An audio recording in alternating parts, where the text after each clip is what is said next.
Alberta Primetime with Michael Higgins. Welcome to Alberta Primetime. Ahead tonight, our politics panel on separatists demanding a say post-election. But first, paving the way to trade talks. He couldn't have been nicer, and I congratulated him. He's a very nice gentleman, and he's going to come to the White House very shortly. The U.S. President commenting Wednesday on a phone call with Prime Minister Mark Carney in the wake of the federal election, setting the stage for the next chapter in a cross-border relationship strained by a trade war. So, to get perspective on navigating new relationships in a hostile tariffs environment, we're joined now by Carlo Dade, Director of International Policy at the University of Calgary School of Public Policy. Hello, Carlo. Welcome back. Michael? Donald Trump says Mark Carney told him, let's make a deal. So what kind of window is being opened here? Well, we obviously need to slow our roll in any terms of rush to engagement with Donald Trump. Look, the good news is we've had a partial reset, not unexpected. You see this often in international relations. There's a tense relationship, say China and Australia, over the past couple of years. You have a change in leadership in one of the two parties, and it offers a natural chance for a reset. And I think that's what we're seeing here.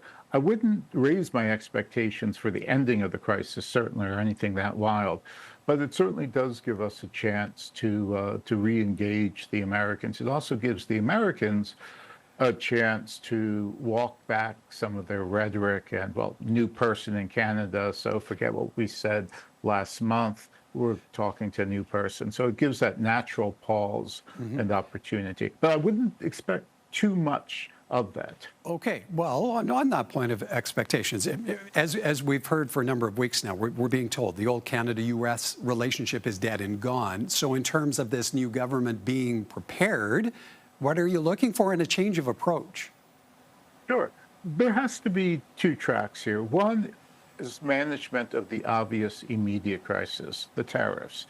And you'll hear from pretty much every analyst involved. There's a group of an expert, quote unquote, expert working group with former trade negotiators, government officials that we're part of at the School of Public Policy, and we'll have a statement out essentially making some of those points. Start with the immediate crisis. The revocation or the rescinding of the tariffs, giving Canada exemptions, will of course be the number one priority. But to Mark Carney's point about the relationship changing and not going backward, that is hugely, hugely important. To have that revelation of what we now realize is the reality stated by the leader of Canada points us in the direction of trying to think about a new path of engagement, new terms of engagement. Stop living in the era when we first signed NAFTA and stop living in an era where we have not just Donald Trump, but we have attacks on trade from the left and progressives in the U.S. What we're seeing in the U.S. is generational change. We're going to be undergoing changes with the U.S. for at least a decade, if not longer, going forward. So I think that longer-term reset has to be done. But what we're looking for immediately, obviously, are the talks to mitigate the impact of the tariffs, if not to try and roll some of them back for Canada. Okay, now on another front, on the point of pivoting away from reliance on the U.S. market, Mark Carney on election night referenced doing things previously thought impossible at speeds we haven't seen in generations. So to what degree is the clock now ticking on rebuilding the Canadian economy? The clock's been ticking since I think the first Trump administration. It's the second one that's certainly given us the kick that the first one seemed not to.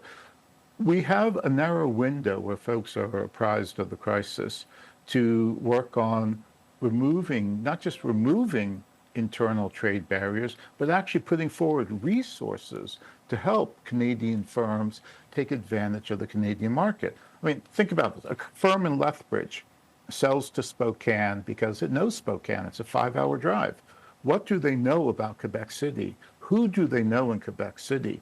So we really need to take steps that go beyond our past thinking about simply ending barriers to trade.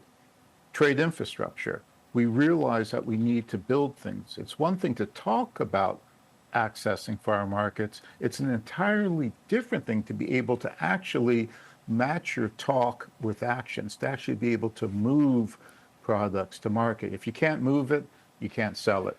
And if you can only move it to the U.S., then that's your market. So I think the public has come around, the public, I mean the general public, the group that didn't pay attention to these issues has come around, but the window's narrow.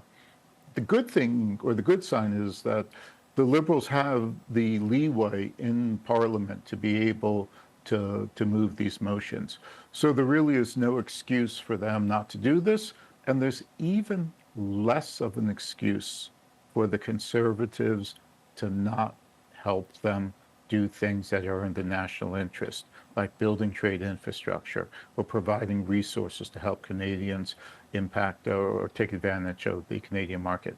Well, okay, so from the Smith government to industry associations, there's likely to be a stack of demands piling up on the Prime Minister's desk. Contentious policies, remove regulatory barriers, fast-track infrastructure projects, namely pipelines. What does this new government need to prioritize? I think the priorities are the same for the Liberals and the Conservatives.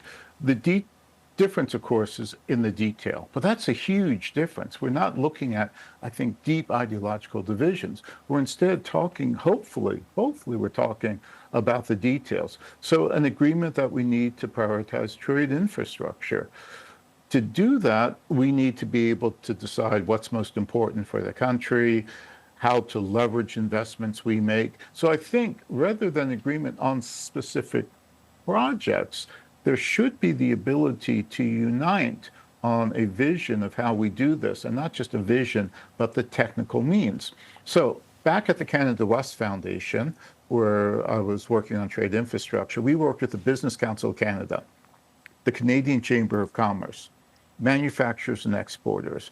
Pretty much everyone in the country who works on trade infrastructure was in agreement that before we start with a list of what to build, we need to come up with a system to be able to understand the entire integrated supply and production chains and where to make investments that will benefit the entire system. This is what Australia does, Malaysia, the UK, pretty much every major economy in the world except Canada.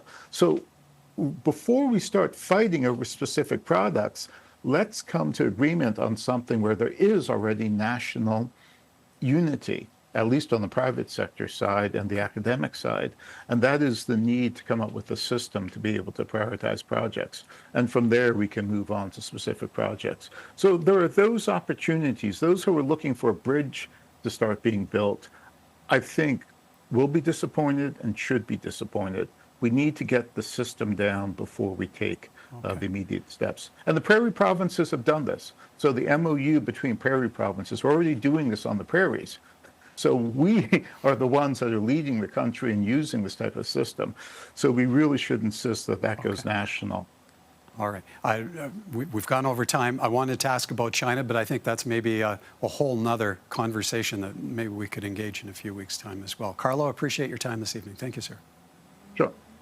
Carlo Dade, Director of International Policy at the University of Calgary School of Public Policy.